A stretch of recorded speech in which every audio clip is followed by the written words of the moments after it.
अस्सलामुअलैकुम दोस्तों, वीडियो को आखिर तक देखिएगा और इस वीडियो के एंड पे कुछ ऐसा होगा जो तुम लोगों ने कभी सोचा भी नहीं होगा। ये एक बहुत ही इंटरेस्टिंग वीडियो होने वाली है और मैं पर्सनली बताऊं तो मुझे अब तक की ये सबसे अच्छी वीडियो लगी।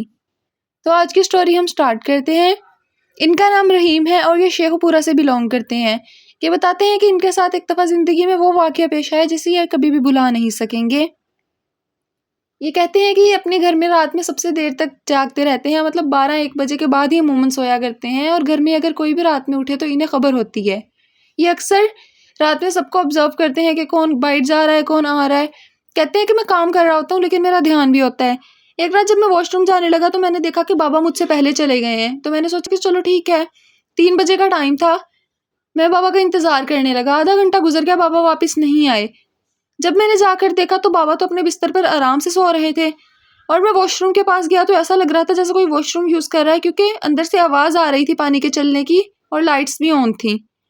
खैर मैं ये देखकर हैरान रह गया और वापस आकर अपने बिस्तर पर चुप कर लेट गया। और इसके थोड़ी देर बाद जब मेरी आँख खुली तो मैं अपने बिस्तर पर नहीं था, जबकि मैं वॉशरूम के बाहर लेटा हुआ था और मेरे बाबा ही मुझे जगा रहे थे और मुझे कह रहे थे कि खैरियत है, तुम यहाँ पर क्यों लेटे हो। मेरे दिल में बात तो आ रही थी कि बाबा से कहूँ कि मैं तो आपका ही इंतज़ार कर रहा था, लेकिन मैं हैरान था कि मैं यहाँ तक कैसे पहुँचा। खैर मैंने किसी को नहीं बताया और वहीं पर सो गया। वहीं पर सोने से मुराद ये मत समझना दोस्तों कि वॉशरूम के आगे, मतलब अपने बिस्तर पर जाकर सो गया। और अगले दिन जब मेरी आँख खुली तो बहुत दोपहर हो रही थी। मैं हैरान कि किसी ने मुझे क्यों नहीं उठाया। आज से पहले ऐसा कभी नहीं हुआ कि घर वाले जगाए ना। सूरज सर पर आ रहा है और किसी ने मुझे जगाया ही नहीं।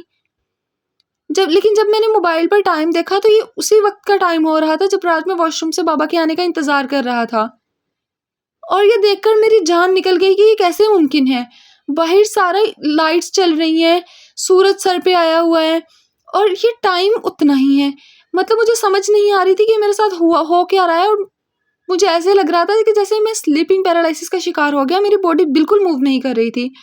आखिर थोड़ी देर बाद मेरी बॉडी ने मूव किया और मैंने चीखना शुरू किया, लेकिन किसी ने भी मेरी आवाज़ ना सुनी, जैसे घर में कोई भी ना हो।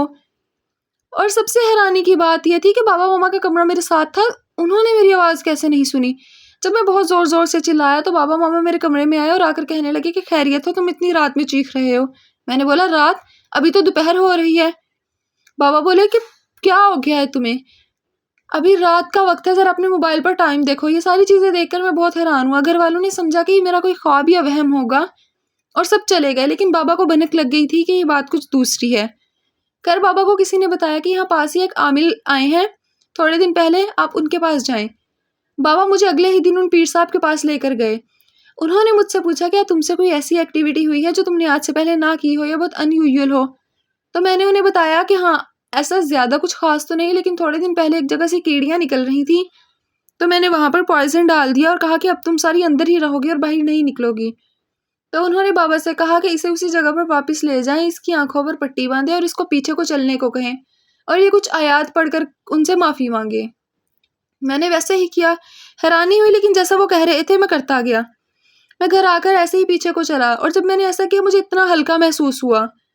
अगले दिन हम वहाँ पर उन बाबा जी का शुक्रिया अदा करने गए, लेकिन उससे भी ज़्यादा हैरानी की बात यह थी कि वहाँ पर कोई बाबा जी थे ही नहीं। किसी ने उनको कभी देखा ही नहीं। हमने लोगों से पूछा तो सब ने यही कहा कि यहाँ पर कभी कोई भी नहीं आया था, हम लोग यहाँ पर बहुत अरसे से रह रहे हैं। तो जिसने हमसे बातें की, हमें इतना कुछ बताया, फिर वो कौन था। मुझे और बाबा को यही महसूस हुआ कि शायद ये उन जिन्नात में से ही कोई था जो शायद नेक जिन्नात थे, हमारा फ़ायदा करना चाहते थे और हमें नुकसान नहीं पहुँचाना चाहते थे। तो उन्होंने ये वे सोचा हम लोगों को इस सारी मुसीबत से बचाने का। खैर वो वाक़या अब भी जब मेरी आँखों के सामने आता है तो मुझे समझ नहीं आती कि मैं कैसा बिहेव करूँ। समझ नहीं आ रही थी वो मैंने टाइम ट्रैवल किया था या वो स्लीपिंग पैरालिसिस था, वो क्या था। खैर जो भी था बहुत